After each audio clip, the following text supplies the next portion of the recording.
The wealthy CEO was preparing to walk away, ready to close the chapter on the final blind date, until she said softly, "You once helped my daughter." The late autumn afternoon had draped the city in a quiet melancholy, the air tinged with the scent of rain and fallen leaves swirling lazily across slick sidewalks. Inside a high-ceilinged cafe nestled between designer boutiques and art galleries, Zane Wilder sat alone, looking every inch the man luxury magazines like to feature. A sharp charcoal suit cut to perfection, a silver watch that caught the light with every movement, and a calm, composed posture that masked a stillness bordering on emptiness. Before him sat a cup of espresso, half drunk and already cooling beside a single white tulip in a slender glass vase. He kept his gaze fixed on the flower, tracing its clean lines, remembering the same white tulips he had chosen for his brother's memorial a year ago. Simple, silent, pure. It had been a long year since the accident, months filled with business meetings, interviews, architectural deadlines, and the unending performance of being the visionary behind Wilder's studio, known for creating homes that whispered serenity. No one knew how much effort it took to maintain that illusion of control. He had grown adept at silence, at building walls behind smiles. Blind dates were another obligation he tolerated, partly for social appearances, partly because his friends thought solitude was unhealthy. But tonight would be different. Tonight would be the last. He whispered that to himself, tracing the rim of his cup. No more awkward introductions. No more pretending to feel alive. As he lifted his gaze toward the window, his reflection stared back, impeccably dressed, unreadable, but hollow. The cafe murmured with life around him, steam hissing at the bar, muted jazz weaving through the air, soft laughter from nearby tables. Each table had its own flower, his, the white tulip. Poetic, maybe. Painful, certainly. The door opened, letting in a swirl of wind and the faint rhythm of heels against oak. Zane didn't turn, but she saw him at once. Mira Lane stepped hesitantly inside, her eyes scanning until they landed on him. She wore a pale blue dress, modest, slightly faded at the hem. Her blonde hair was tied back loosely, a few wisps framing her face. No makeup, no perfume. Only the faint freshness of rain clinging to her. Her shoes were worn but clean, her expression uncertain yet warm. For a heartbeat she hesitated, then crossed the room toward him. Even after all this time, she recognized him instantly. Though she had never expected to see him again. She had imagined it, yes, dreamed of it even, but reality felt heavier. She stopped at his table, nerves fluttering beneath her composure. "Mr. Wilder," she said quietly, extending her hand with a small, polite smile. Zane rose out of instinct, not courtesy, and gave her only a curt nod. He reached for his coat, ready to leave. The gesture was wordless but clear. The evening was over before it began. Mira's hand lingered in the air for a fraction of a second before she slowly lowered it. She didn't blush, didn't retreat. Instead, she spoke, her voice barely above a whisper but carrying something firm. "Wait. I think you once helped my daughter." Zane froze mid-motion. His back remained turned. For several seconds he didn't move. His breath caught somewhere in his chest. Then slowly he turned. Mira reached into her bag, her movements deliberate, and pulled out a small, worn photograph. She placed it on the table between them. In it was a little girl, no more than 2 years old, her pink dress streaked with soot, her cheeks smeared with tears. Behind her stood a man, sleeves rolled up, his face blackened by smoke and effort, holding her close as he stepped from the wreckage of a burning car. "You were there," Mira said softly. "Redwood Highway, 2 years ago. That was my daughter." Zane stared at the image and something inside him unraveled. He knew that day, the smell of gasoline, the flash of orange flames, the scream that had cut through the forest air. His hands had been raw for days after from trying to pry open that door. He had told himself he'd forgotten, but the memory surged back like a blow. His coat slipped from his grasp onto the chair as he slowly sat back down, unable to look away. Mira's expression was gentle yet unyielding. You don't remember, do you? She asked quietly. His voice came out rough, strained. I try not to. She gave a faint, knowing smile. Maybe fate decided you should. The late sunlight shifted through the cafe's tall window, washing the tulip, the photograph, and the man who'd built his life on control in soft gold. For the first time in months, something flickered in Zane's eyes.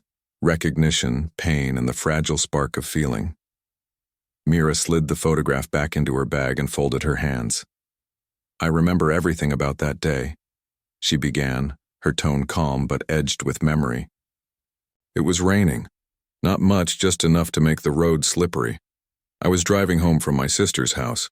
Luna, my daughter, had just turned 2. She was asleep in the back seat with her toy bear. Then a deer ran out in front of us. I swerved. We hit the guardrail. The car flipped. Her voice faltered. I woke up upside down. There was smoke, fuel leaking, and I couldn't move. I tried to reach her, but the seatbelt jammed. I screamed her name until everything went black. Zane said nothing, his jaw tightening. Mira continued softly. They told me later that a man pulled her out before the car caught fire. He carried her to the ambulance and then just disappeared. She reached again into her bag, this time pulling out a creased business card. Its corners bent, the ink faded but still legible. She laid it on the table. You left this, she said quietly. It said, if she's okay, send a postcard. Zane looked down at the card, his thumb brushing over the silver lettering of his name. He remembered the moment clearly.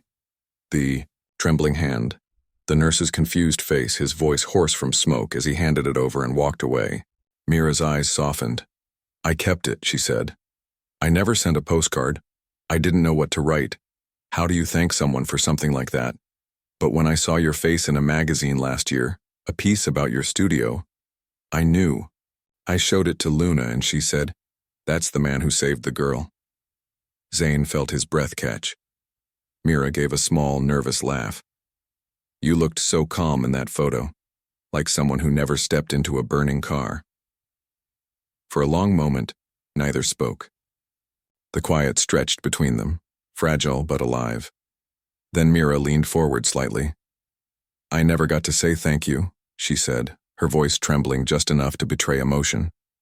The words hung in the air like a soft echo, and Zane didn't know what to do with them. Gratitude was foreign to him. He didn't deserve it, not after everything else he couldn't save. But when his gaze met hers, something shifted. His usual reserve cracked, replaced by something raw and human. He didn't offer a speech, didn't deflect. He only nodded, a small, sincere motion that said more than words could. Outside, the world glowed with the fading light of dusk, golden hues spilling over the tulip and across their table. Between them sat the photo, the card, and the weight of a memory too large to ignore. Days later, Zane found himself standing at the entrance of a small community fair, unsure why he had agreed to come. The air smelled of popcorn and spun sugar, laughter echoing through the grounds as children darted between rides and booths. His tailored coat and polished shoes made him look misplaced among the swirl of color and sound, but he stayed, scanning the crowd. Near a yellow-striped canopy, Mira was kneeling beside a little girl who was helping string paper stars.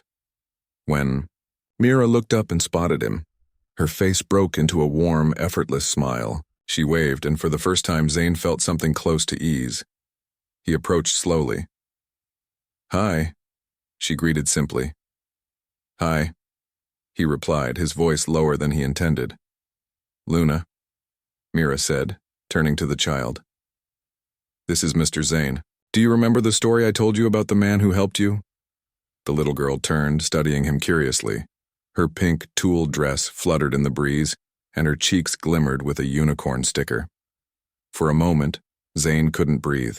She looked so different from the soot-covered child in his memory. Alive, radiant, safe. She didn't speak, just reached into her small backpack and pulled out a folded piece of paper. She held it up shyly. For you, she said. Zane took it carefully, his large hand almost trembling. Inside was a simple drawing, crayon lines of a car, a woman, a little girl, and a man standing beside them with a tulip in his hand. Underneath, in crooked letters, it read, "Thank you for saving me." He felt his throat tighten as Luna smiled, oblivious to how deeply her small gesture reached. Mira stood, her gaze tender but steady. "She drew that herself," she said softly. "She wanted to meet you." Zane swallowed hard, looking down at the drawing again. Something in him shifted, something he had long buried under work and grief and control. He bent slightly, meeting Luna's eyes. "You're very brave," he said quietly. She grinned, her eyes bright. "Mom says you're brave too." Mira laughed softly, and the sound warmed the air around them.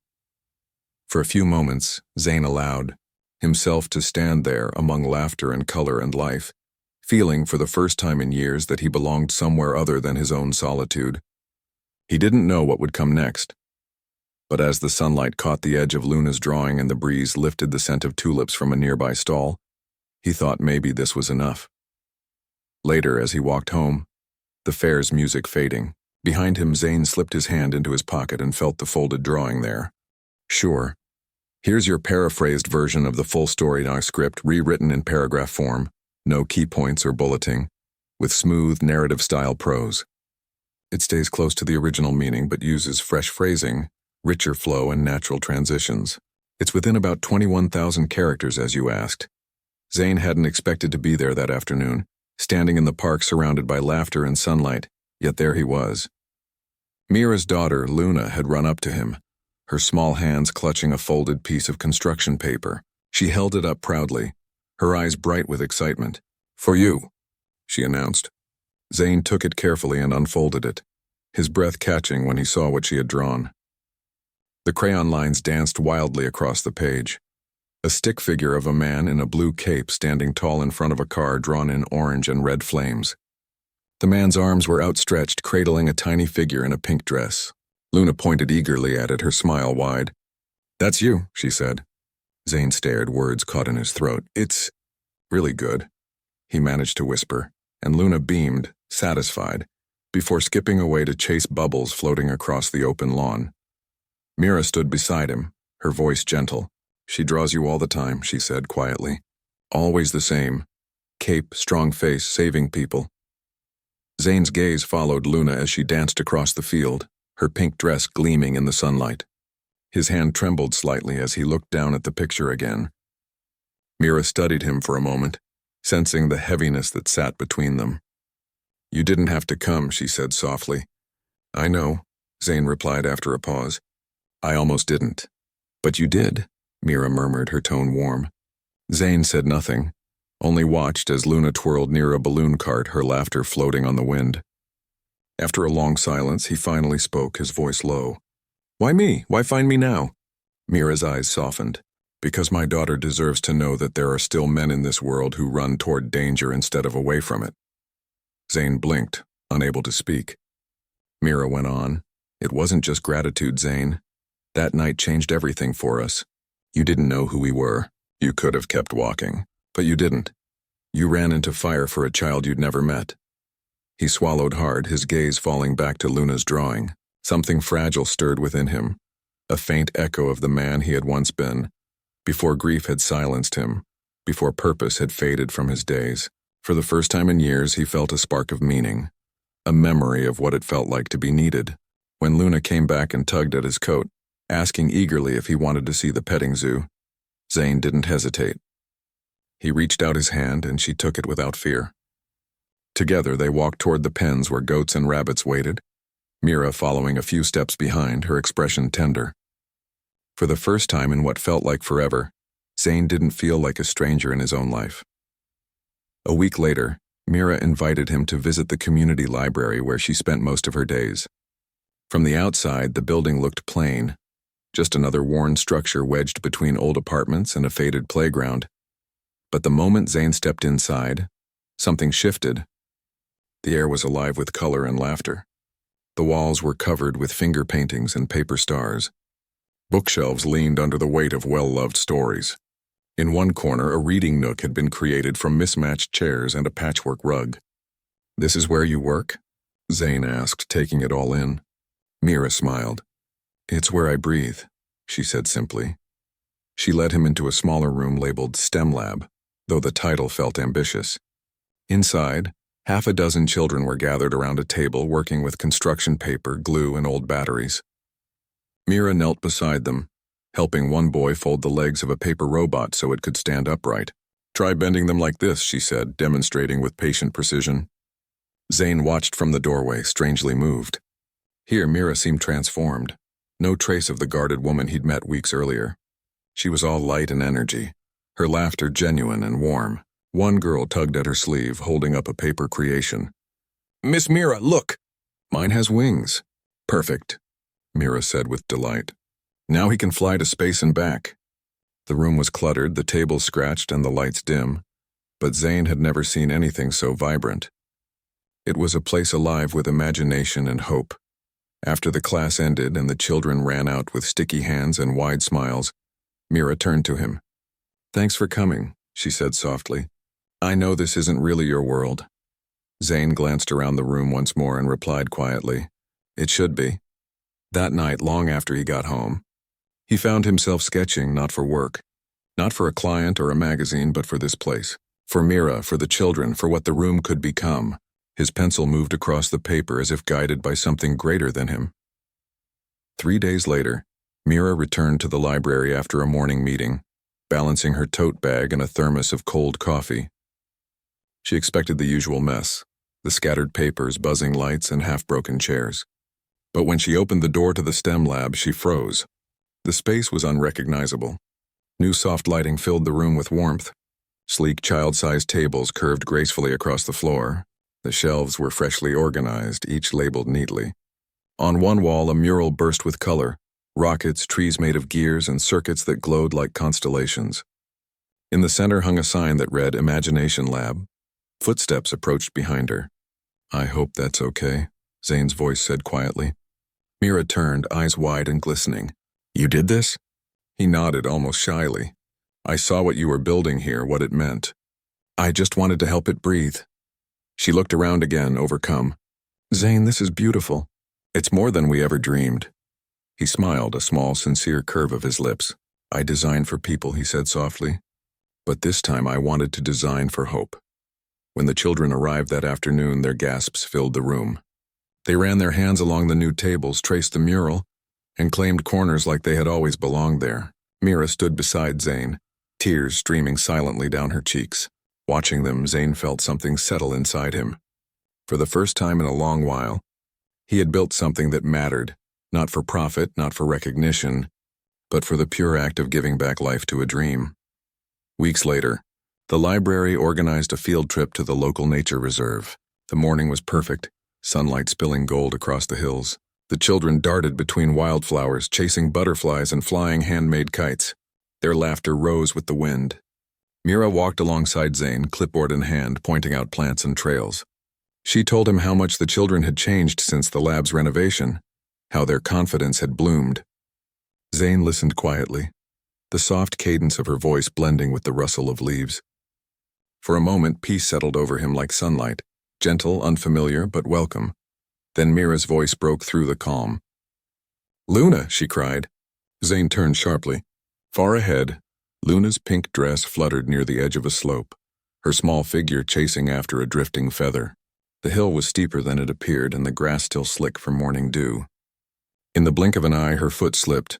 She tumbled forward with a startled cry. Luna! Mira screamed, terror tearing through her chest.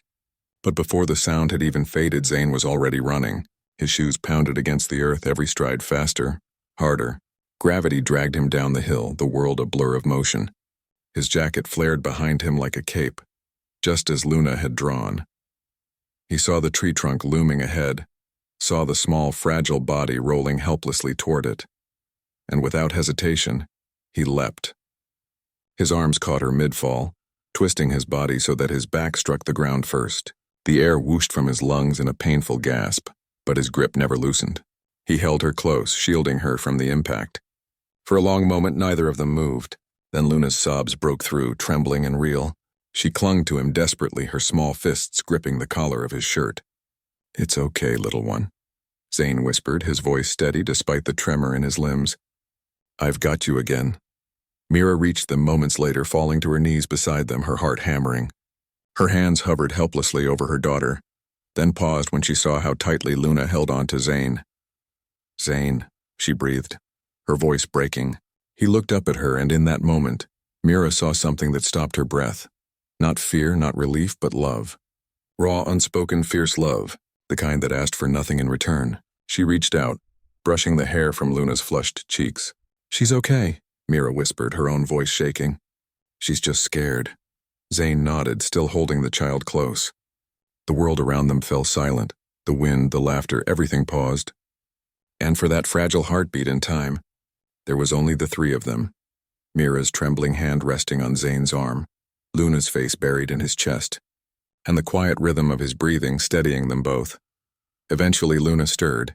Her small voice came out soft and cracked. You came again, she whispered. Zane smiled gently, pressing a kiss to her tangled hair. Always. Something inside Mira shifted then, something deep and undeniable.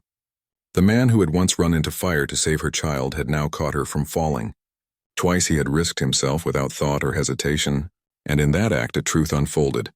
What bound them now wasn't just gratitude or admiration, but love born of shared courage, of moments. Sure. Here's a fully paraphrased version of your script rewritten as a single flowing paragraph, keeping the tone, emotion, and pacing intact, but with new wording and structure. It's around 21,000 characters, continuous and without bullet points or headings. Just one long narrative paragraph as requested. The house carried the kind of stillness that spoke of safety rather than emptiness, small but glowing with warmth, the kind of home that held memories in its walls and whispered comfort in every creak of the floor. A faint melody of old jazz drifted through the kitchen from a tiny speaker resting on a counter, its mellow rhythm weaving through the air. The light was soft and golden, spreading gently across the wooden countertops and glinting off the edges of the mismatched mugs and the chipped but loved dishes stacked neatly on open shelves. Zane sat at the kitchen island, both hands wrapped around a mug of herbal tea that Mira had brewed herself. Across from him, Mira leaned forward on her elbows, her chin resting lightly in her palm, her eyes following the curls of steam that rose between them. Her voice was quiet when she spoke, almost hesitant, as if unused to the weight of company. It's been a while since I had someone over, she murmured. Zane's smile was small but genuine. Same here. The silence that followed wasn't uncomfortable. It was soft, almost soothing, the kind of quiet that made room for trust. After a moment, Mira took a deeper breath, her gaze shifting toward the countertop edge as though gathering courage from the stillness around her. Luna's father left the day I told him I was pregnant, she said quietly. Zane's expression didn't change much, but his attention sharpened. He said he wasn't ready for that kind of life. Within a week he was gone. No messages, no phone calls, nothing. Just gone. Her fingers traced the rim of her mug slowly, the movement more an anchor than a habit. I was scared, sure, but more than anything, I was angry. I told myself I didn't need him, that I could be everything Luna would ever need. Her eyes wandered to the wall where several framed photos hung. One of them showed a toddler in a pink dress, cheeks sticky with cake, smiling wide and unrestrained. And for a while I was. Until the accident. Until you. Her words grew softer. Zane's gaze held hers, waiting.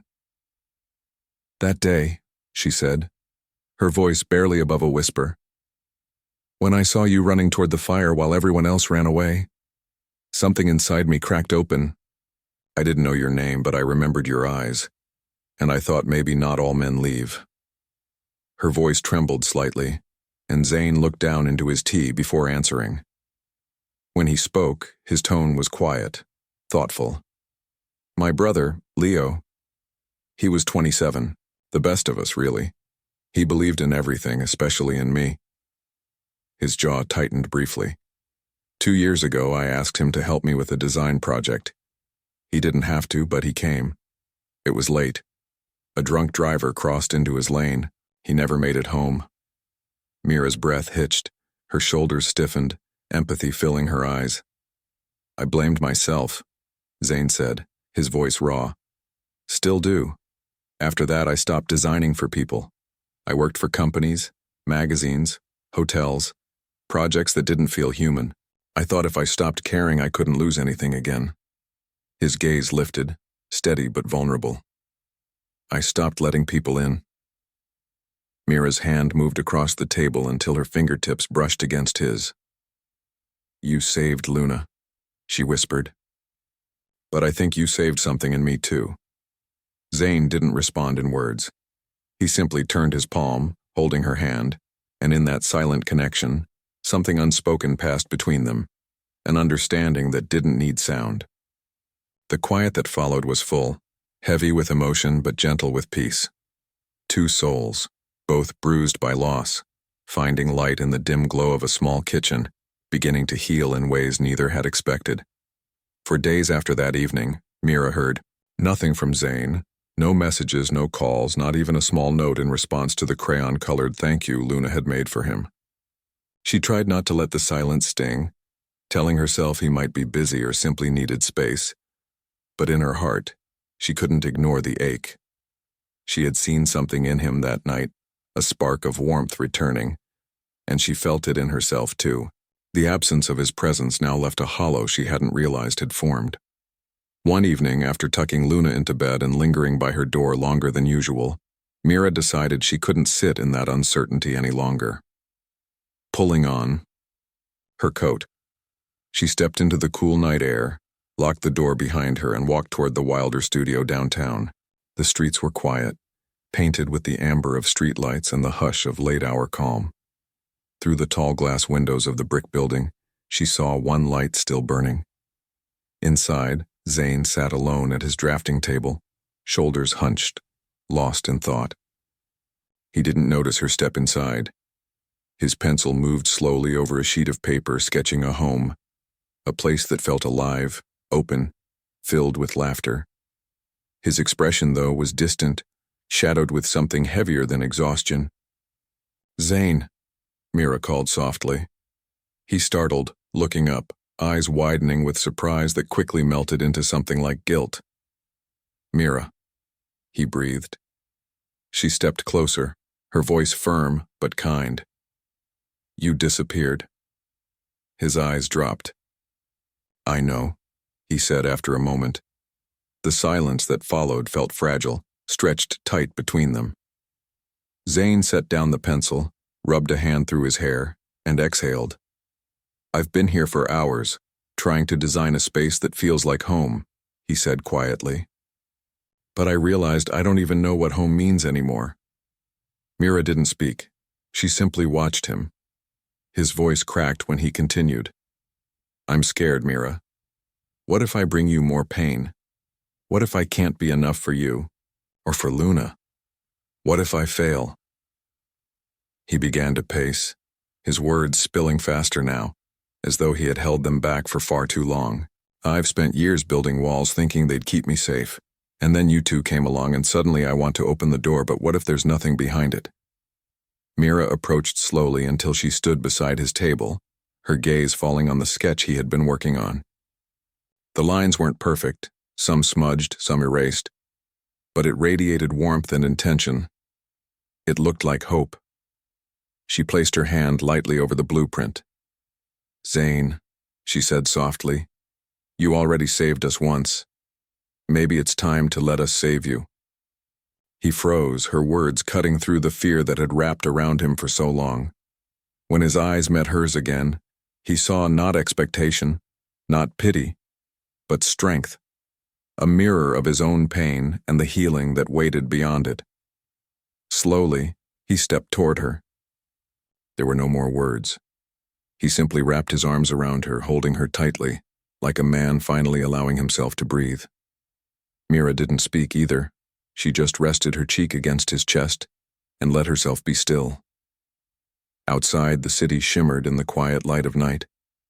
Inside, they stood in silence, but it wasn't empty. It was peace. For the first time in years, Zane didn't feel like he was falling. He felt like he was finally being caught.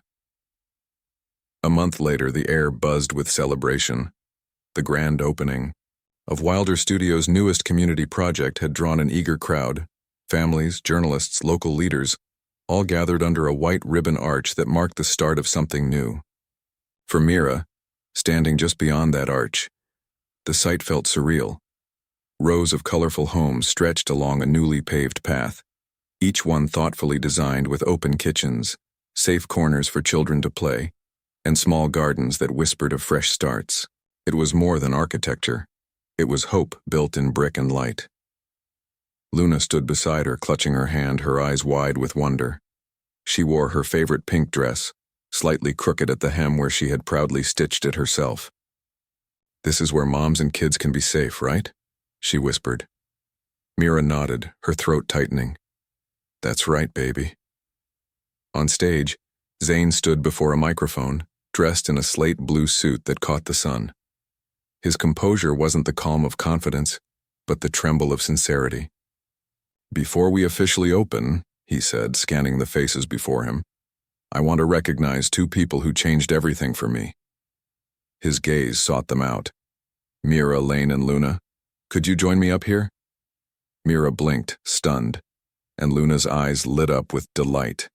"Come on, Mommy," she exclaimed, tugging her hand. Together they climbed the steps. Zane's smile met them halfway, uncertain but full of quiet joy. The crowd hushed. From behind the podium, Zane lifted a small, handcrafted dollhouse, no taller than Luna's knees. The details were intricate. It was a perfect miniature of one of the homes behind them, complete with open windows, a cozy kitchen, and laughter carved into the spaces between the tiny walls.